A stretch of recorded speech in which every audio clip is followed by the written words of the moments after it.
喂，歡迎各位師兄嚟到 Part 2喎。咁見到呢一部長方形龜仔呢，即是代表我哋即將要進入幼沙子嘅行列啦。咁用圓形鎮龜過完400號之後呢，我哋就用呢個長方形鎮龜開始過800號，直接跳一個 double。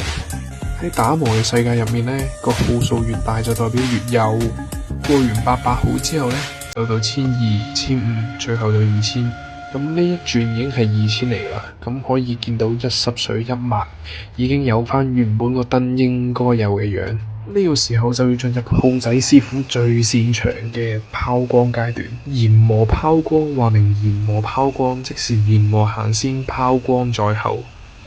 研磨嘅世界都十分之簡單，只要遵循住粗中有咁去做，做好一陣再去下一陣，咁就一定會做得靚。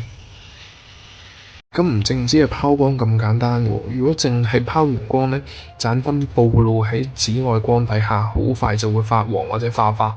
正確嘅做法呢，係幫盞大燈上翻層 coating 上去。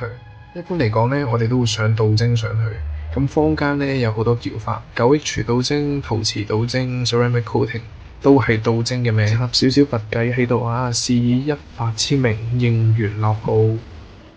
好啦，呢度就係成套大燈修復嘅流程啦。呢啲就係所謂嘅唔使考五星星都可以買到 bling bling 啊嘛。